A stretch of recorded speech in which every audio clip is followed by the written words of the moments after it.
ችግር የሚፈታው መቅደስ ይዘነው ስንሄድ ነው። ራሱን ችግሩን ነው። ከችግር ተላቀን ሳይሆን ቤተክርስቲያን የምንሄደው ችግሩን ነው ይዘነው የምንሄደው። ከችግር ተላቀን ቤተክርስቲያን ልታከም ነው የምሄደው። ቤት የከታከም ሐኪም ቤት ምን ላደርግ እሄዳለሁ? ቤተክርስቲያን የተሰራችው እኮ ልንታከም ነው። ችግር ለቆኝ ሳይሆን ቤተክርስቲያን የምሄደው ችግሬን ይዤ ነው የምሄደው። ችግሬን ይዤ ነውር ለቆን ሳይሆን የምንሄደው ነውራችን ይዘን ነው ቤተክርስቲያን የምንሄደው። ነውር የሚታከመው ቤተክርስቲያን ስለሆነ ነውር የሚለቀው ቤተክርስቲያን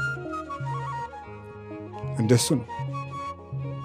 ሸክማችሁን ጥላችሁ ኑ ሳይሆን ያለ ሸክም የከበዳችሁ ወደ እኔ ኑ ነው ያለ ክርስቶስ። ሸክምን የሚያንከባልል ክርስቶስ ነው። ሸክምማ ቤት የማንከባልል የምችል ቢሆን ወደ ክርስቶስ ምን ላደርግ ይሄድ ነበር? ወደ ክርስቶስ የምገሰግሰው እኮ ሸክም እንዲቀለኝ ነው። ስለዚህ ክርስቶስ ሸክም የከበዳችሁ ኑ። ጠንክሬ አይደለም ቤተክርስቲያን የምሄደው፣ ስለ ደከመኝ ነው የምሄደው። ንዑ አንትሙ ስሩሃን ነው እንጂ ንዑ አንትሙ ጽኑዓን አላለም። እናንተ ደካሞች ወደ እኔ ኑ ነው እንጂ እናንተ ጠንካሮች አላለም። ኃጢአተኛ ስለሆንኩ ነው የምሄደው። ጻድቅ ሆኜ አይደለም የምሄደው፣ ኃጢአተኛ ስለሆንኩ ነው። እስመ ሕሙማን ያፈቅርዎ ለዐቃቤ ሥራይ ወአኮ ጥዑያን። ባለመድኃኒትን የሚሹት ሕመምተኞች እንጂ ጤነኞች አይደሉም። ኢመጻእኩ እጸውዕ ጻድቃነ አላ ኃጥአነ ለንስሐ። ጻድቃንን የምትሉ እናንተን ሳይሆን ያላቸው እነዚያ የሚመጻደቁት ኃጥአንን ለንስሐ ልጠራ ነው የመጣሁት ብሎ ወደ ውሃ የምሄደው ልጠጣ ነው። ጥም ከሌለኝ ምን ያካሄደኛል? እሱም ቢሆን ዘጸማ ይምጻ ነው ያለኝ። የተጠማ ወደ እኔ ይምጣ ነው ያለኝ። ሰውነቴ ካላደፈ ወንዝ ብጄ መነከር ምን አስፈለገኝ? ንጹሕ ከሆንኩ ሃይማኖት ስለምን አስፈለገ? ልንነጻበት ነው የተሰጠን፣ ልንቀደስበት ነው። ስለዚህ እኔ እንዲህ ነኝ፣ እንዲህ ያለ ችግር አለብኝ፣ ተስተካክዬ ጨርሼ ቤተክርስቲያን ሄዳለሁ ስንል ሳንስተካከል አውድሞ ይጨርሰናል ሞት። በጣም አደገኛ ነገር ነው፣ የቀጠሮ ኑሮ ማለት ነው። አሁን በጊዜ ችግራችን ይዘን ወደ ቤተክርስቲያን እንሂድ። ስለዚህ የችግር መፍትሄ አውድማ ማናት ብትባሉ መፍትሄው ምንድን ነው? ንገሩኝ እንጂ። ቤተ ክርስቲያን ነው። ይኸው ሕዝቅያስ የሰናክሬምን ደብዳቤ ይዞት ገባ። ሌላ አንድ ሁለት ሶስት በመቅደስ መፍትሄ ያገኙ ችግሮችን አንድ ሁለት ሶስት ነገር ልጥቀስላችሁ። ሁለተኛ ዜና መዋዕል ምዕራፍ 20 ከቁጥር 1 ጀምሮ በመቅደስ የተፈታ ችግር ታገኛላችሁ። ኢዮሳፍጥ የሚባለው የእስራኤል ንጉሥ የይሁዳ ንጉሥ በነበረበት ጊዜ ኢዮሳፍጥ የሞዓብ ሰዎች ተደራጅተው ሊወሩት መጡ። ሊወሩት በመጡ ጊዜ ሰዎች መጥተው የሞዓብ ሰዎች እና የሶሪያ ሰዎች ሊወጉህ መጥተዋል አሉት። እንዲህ ብለው እንደነገሩት ንጉሡ ኢዮሳፍጥ ምንድን ያለ? ወወአ ኢዮሳፍጥ ውስተ ቤተ እግዚአብሔር በቤተ ይሁዳ። ኢዮሳፍጥም የይሁዳ ፊት በሆነች በኢየሩሳሌም ባለች በቤተ መቅደስ ገብቶ ወቀመ ቅድመ አጸድ ሐዲስ በአዲሲቱ አደባባይ የመቅደሱ አደባባይ ላይ ቆመ። እግዚኦ እግዚአብሔር አምላክነ፣ አቤቱ ፈጣሪያችን እግዚአብሔር ሆይ፣ አኮኑ አንተ እግዚአብሔር አምላከ ሰማይ ወምድር፣ አንተ የሰማይና የምድር ጌታ አይደለህምን? አምላኮሙ አንተ ለኩሎሙ ነገሥተ አሕዛብ፣ የአሕዛብ ነገሥታት ሁሉ አምላክ አንተ አይደለህምን? አሁንም ቢሆን ኃይል ካንተ ነው። እስመ አልቦ ዘይመዋዕከ፣ አንተን የሚቋቋምህ የለም፣ አንተ እርዳን ብሎ ንጉሡ ቀጥታ የሶሪያ ሰዎችና የሞዓብ ሰዎች መጥተዋል ሲሉት ሄዶ ሮጦ የሄደው ወደ እግዚአብሔር መቅደስ። ሮጦ ጦር አይደለም ያደራጀው፣ ሮጦ ወደ መቅደስ ነው ሄደው። ሮጦ ወደ መቅደስ። እኛ እኮ አሁን በዚህ ዘመን ችግር ስንሰማ ሮጠን ወደ እግዚአብሔር ሳይሆን እንዲያው ሻል ካለን ሮጠን ኮሚቴን የምናቋቁም፣ ሮጠን ወደ እግዚአብሔር አይደለም፣ ሮጠን ሰውን የምናቋቁም። ሰው እንደው ግርም ይለኛል አንዳንድ ጊዜ ማለት ነው። ይሄ ዝም ብለህ ከላይ እስከታች ነው። ችግር መጣ ሲባል በሊቀ ጳጳስ የሚመራ ኮሚቴ ተቋቁሟል። አጣሪ ኮሚቴ ይባላል። ወዲያው እስቲ 3 ቀን እንጸልይበት 7 ቀን እንጸልይበት አይባልም። እስቲ እንደው እናልቅስ ሰሞን ማረና አይባልም። ወዲያው ኮሚቴ ተቋቁሟል ነው የሚባለው። ምን ሰማው ይሄ ነው። ችግር ሲስመጣ በጣም አደገኛ ችግር ቤተክርስቲያን መጣ ሲባል ወዲያው ኮሚቴ ነው የሚቋቋመው። ወዲያው ወደ እግዚአብሔር ለምንድን ነው የማይጮኸው? እሱ እንኳን ንጉሥ እንኳን ሰራዊት እያለው በል ሰራዊቱን አደራጁ ሳይሆን ሮጦ መቅደስ። ከዚያ በኋላ ነው ሰው ያደራጅ። ሮጦ መቅደስ ገባና አለቀሰ። ከዚያ በኋላ የእስራኤል ልጆች በሙሉ በይሁዳ ምድር ያሉ እግዚአብሔርን የሚያምኑ ሁሉ ንስሐ እንዲገቡ አደረጋቸው። ሁሉም ማለት ነው። ምን ተደረገ? አይ እግዚአብሔር ተገለጸና እንዲህ አለው፣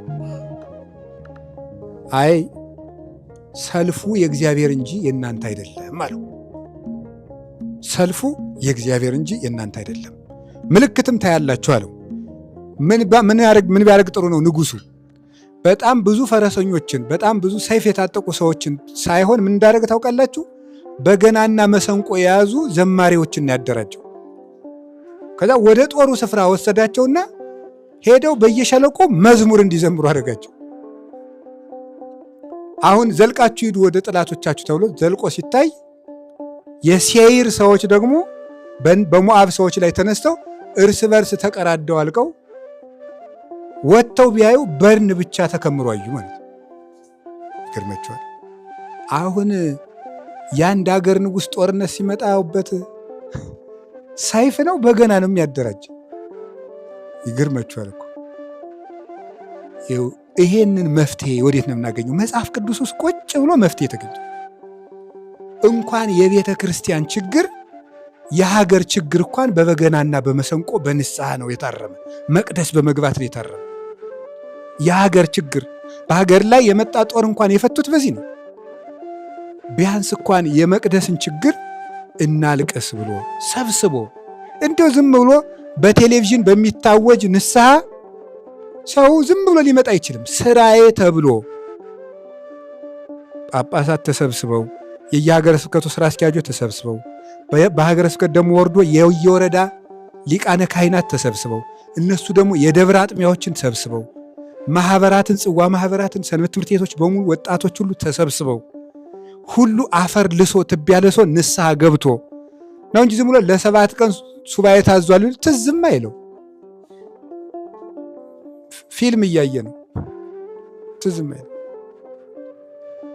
የኢዮሳፍጥ ችግር በመቅደስ ነው የተፈታ። የሰናክሬም ችግር በመቅደስ ነው። ኢዮሳፍጥ ጦርነት ሲመጣ ወደ የት ገባ ነው ያልኳችሁ?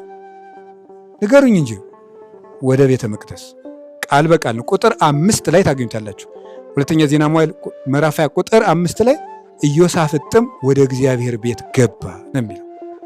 ወደ እግዚአብሔር ቤት ሲገቡ ችግር ይቀላል።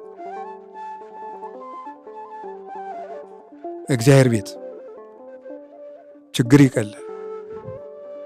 ችግርን ወደ እግዚአብሔር ቤት ውሰዱት ነው። መጀመሪያ ሰው ጋር አትሂዱ፣ መጀመሪያ እግዚአብሔር ቤት ውሰዱት። ከዚያ በኋላ ነው ሰው የሚመጣ። አንደኛ ሳሙኤል ምዕራፍ 1 ቁጥር 13 14 ላይ የምታገኙት አንድ ታሪክ አለ።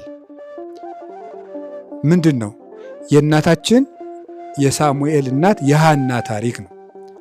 የእሷ ችግር የተፈታው በምንድን ነው? በቤተ መቅደስ ነው። የእሷ ችግር ምንድን ነው? ልጅ ማጣት ነው። መካን መሆን ነው። ልጅ አጣች፣ መካን ሆነች። ችግሯን ይዘው ቤተ መቅደስ ሄደች። ከዛ በኋላ ካህኑን ኤሊን አማከረችው። እሱ ግን እንደምን ቆጠራት ነው? ወይን ጠጅ ጠጥተሽ ሰክረሻል ነበር ያላት። ይሄ ምን ማለት ይመስላችኋል? ቤተ መቅደስ ውስጥ ሄደን ችግራችንን ለእግዚአብሔር ነግረን አስፈትተን እንመጣለን ብለን ስንሄድ እዚያው ያለነው ካህናት እንቅፋት ልንሆንባችሁ እንችላለን ማለት ነው። ያ ማለት ፍቹ ይሄ ላይ ገባን ይችላል መፍትሄው። ኧረ እባክህ አርቃ አትቀልድ ምናምን ብሎ የሚቀልድ ቄስ ይኖራል። የሚቀልድብን ማለት ነው። እኛ አምነን የመጣንበትን ነገር የሚቀልድብን ቄስ ሊያጋጥመን ይችላል። የሚስቅብን ሊሆን ይችላል። የሚያሰናክለንም ሊሆን ይችላል። ጉዳዩ ግን ያንን አልፎ እግዚአብሔርን ማየት ነው። እሷ ግን ብናያቸው አባቴ ጸልይልኝ አለችው። እግዚአብሔር ሐሳብሽን ይፈጽምልሽ ብሎ ባረካት። እሱ እንዲያም እያለ የነቀፈ ምንም ቢላት ግን እሷ ግን አምና ስለነበረ የእሱንም በረከት እግዚአብሔር እንዲሰራላት አደረገ። ከዚያ በኋላ ምንድን ነው ያለችው ስትዘምር ማለት ነው?